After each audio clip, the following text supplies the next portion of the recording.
Click করুন অ্যাপের bell আইকনে আর সাবস্ক্রাইব করুন এবিপি আনন্দ। সব সময় থাকুন খবরে।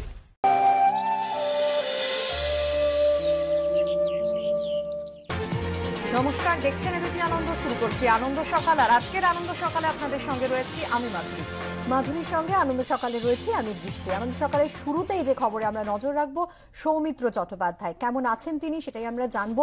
দেখো মাধুরী, একটা হয়তো স্বস্তির খবর বলা যেতে পারে, কারণ হাসপাতাল সূত্রে যেটা জানা যাচ্ছে যে সংকটজনক হলেও স্থিতিশীল রয়েছে তার অবস্থা। রাতে তার ভালো ঘুম হয়েছে এবং বাকি যে প্যারামিটার্স সেগুলো ঠিক আছে বলে জানা যাচ্ছে। আমরা বিস্তারিত জেনে নিই, কথা বলবো আমাদের প্রতিনিধি ঝিলম করঞ্জাইয়ের সঙ্গে। সরাসরি চলে যাচ্ছি ঝিলমের কাছে।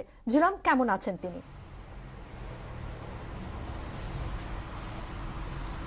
যেমন বলছিল যে হাসপাতাল সূত্রে সকালে যে বুলেটিন জানানো হয়েছে তাতে বলা হচ্ছে যে তিনি রাতে সুস্থিরভাবে ঘুমিয়েছেন। তার শরীরে যে সোডিয়াম, পটাশিয়াম, ম্যাগনেসিয়ামের সমস্যা ছিল, পটাশিয়াম এবং ম্যাগনেসিয়ামের সমস্যা অনেকটাই নিয়ন্ত্রিত হয়েছে। চিকিৎসকদের উদ্বিগ্ন রেখেছে সোডিয়ামের মাত্রা, সেটা স্বাভাবিকের থেকে অনেকটাই বেশি।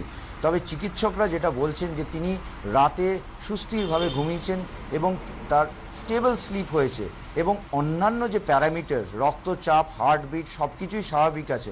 তোমাকে জানিয়ে রাখবো যে অক্সিজেনের ক্ষেত্রে তিনি স্বাভাবিকভাবে অক্সিজেন নিচ্ছেন, শ্বাস প্রশ্বাস করছেন, তাকে কোনো বাইপ্যাপে রাখা হয়নি এবং তাকে যে ইনভেসিভ ভেন্টিলেশনের যে সিদ্ধান্ত হয়েছিল সেটাও পরবর্তীকালে গতকাল সন্ধেবেলায় পুনর্মূল্যায়ন করে প্রত্যাহার করা হয় এবং তাকে নন রিব্রিদার মাস্ক দিয়ে 10 লিটার পার মিনিট এই রেটে অক্সিজেন দেওয়া হচ্ছে তিনি, এবং তার যে রক্তচাপ সব কিছু স্বাভাবিক আছে।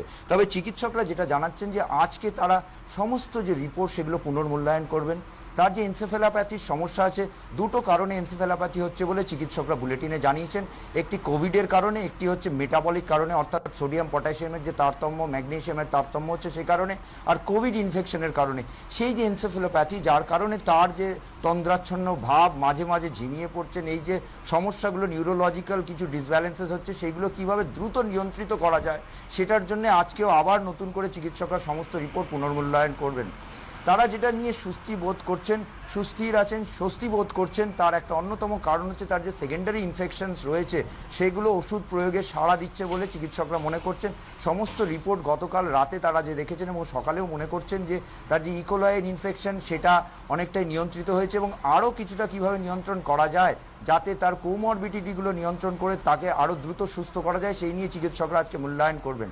এছাড়া তারা আরও যেটা জানাচ্ছেন, তার যে লাংসের সমস্যা রয়েছে, লাংসে যে প্যাচগুলো টুকটাক আছে আগে থেকে ছিল যেগুলো, সেইগুলোও নিয়ন্ত্রণ করে করা যায় কিভাবে, এবং তাকে ধীরে ধীরে যে কোভিডের যে এনসেফ্যালোপ্যাথি সেটা কাটিয়ে স্বাভাবিক করা যায়, সেই জন্যে চিকিৎসকরা আজকে ফের বেশ কিছু টেস্ট করবেন এবং সেই টেস্ট রিপোর্টগুলো বেলার দিকে মূল্যায়ন করে পরবর্তী লাইন অফ অ্যাকশন নিয়ে আবার তারা একটা সিদ্ধান্ত নেবেন।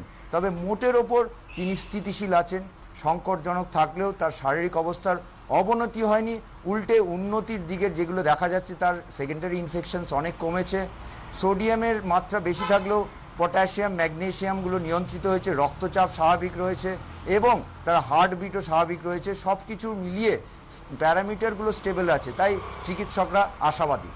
বৃষ্টি, অনেক ধন্যবাদ ঝিলম তোমাকে।